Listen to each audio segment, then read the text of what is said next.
NASCAR plans to transfer a charter to an unnamed race team, but 2311 and Front Row say they'll have to shut down if NASCAR just made a move that could erase one of its most high-profile teams permanently.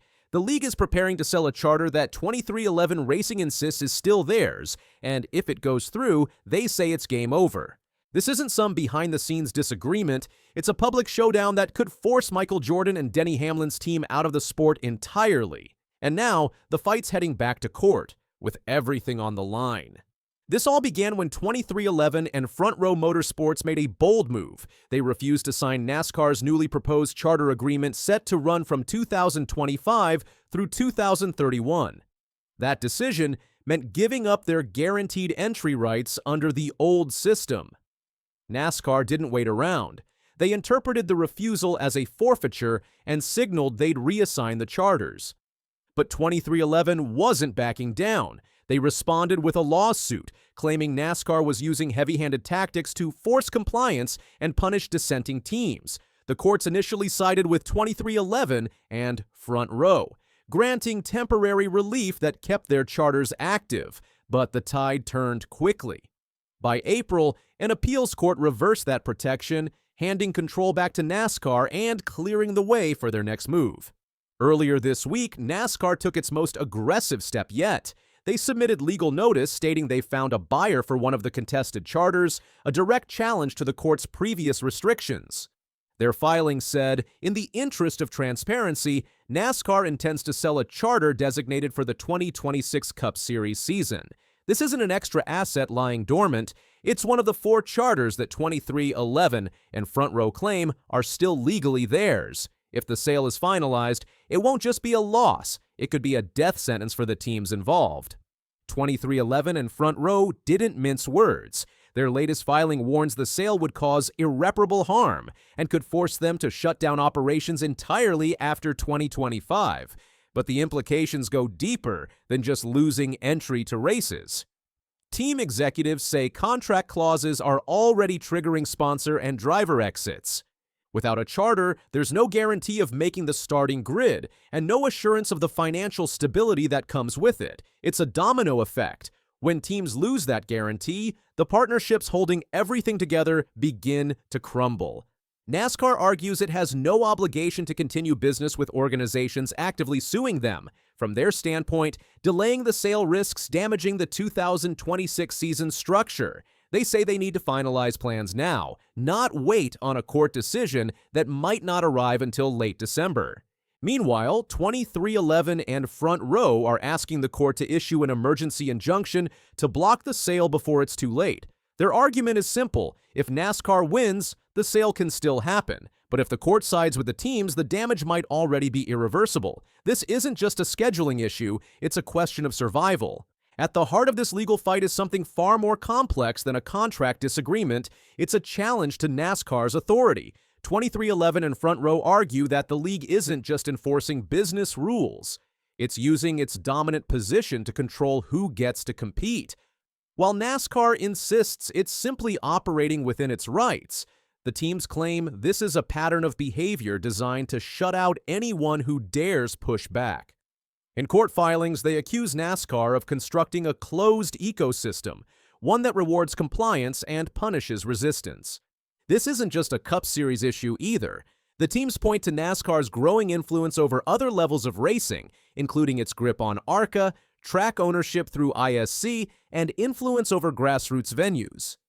It's a network, they argue, that eliminates competition before it even starts. One line from the filing cuts deep. NASCAR cannot seriously argue that dirt track or amateur racing are substitutes for the top-tier stock car teams competing in the Cup Series. It's a direct attack on the league's defense, and a warning that the problem is systemic. This isn't a theoretical standoff. It's an existential crisis for 2311 and Front Row. If NASCAR follows through with the charter sale, the message it sends is loud and clear. Challenge the system, and you risk elimination. It's not just about business. It's about setting a precedent, one that could intimidate other teams into silence. And that fear is already having real consequences. The legal team for 2311 notes that multiple sponsors are reviewing their commitments and some are preparing exits. drivers tied to the teams are quietly considering moves elsewhere to protect their careers. Once a charter is gone, so is the guaranteed revenue stream and access to high-profile races. And in today's sponsorship-driven racing economy, that's a blow few teams can survive. The case could reshape how all Cup Series teams approach negotiations with NASCAR, either as compliant participants or potential targets. For 23XI, this isn't just a battle over paperwork. It's about whether independent teams can still have a voice in a sport dominated by a single powerful entity. This isn't hypothetical.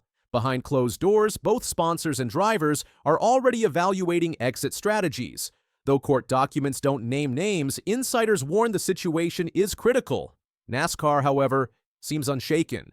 They're clear-eyed and moving forward full throttle, confident they'll prevail in December and undeterred by the battle ahead. 23XI and Front Row are litigating not just for their charters, but for principle. They've cited precedent, like the Google Play antitrust case, where courts demanded business dealings with harmed parties after anti-competitive findings. Beyond the charters, the teams accuse NASCAR of constructing a monopoly, buying track companies, forcing exclusivity agreements, and systematically shutting down potential competition across the racing landscape. The fight expands far beyond one charter. NASCAR stands accused of acquiring track operators like ISC, Bowman Gray, and locking in exclusivity deals with Speedway Motorsports, all to cement its dominance. 23XI and Front Row argue the sports structure has been skewed to exclude challengers before they even reach the track. And here's the most chilling part. Even if 23XI and Front Row win in court, they warn it might already be too late. If NASCAR sells the charter and sponsors flee, there may be nothing left to salvage even with the court's favorable ruling. They describe it bluntly. This move could eliminate the competition before it's ever truly heard. This Thursday, Judge Kenneth Bell will weigh the arguments in a Charlotte courtroom. He could issue an injunction to stop the sale, or he might give NASCAR the green light. A decision could come quickly, or it could take days. One thing is clear. This is one of the most explosive legal confrontations NASCAR has seen in decades, and its outcome could reshape the sport's future. If NASCAR wins, the charter system stays ironclad, silencing dissent. If 23XI and Front Row win, it might open the floodgates to new challengers and fundamentally change racing's power dynamics. That brings us to the real question. Should NASCAR wield the power to effectively shut down a team during an active lawsuit, or does this cross a line? Let me know what you think in the comments. The battle's just heating up, and we're right in the middle of it.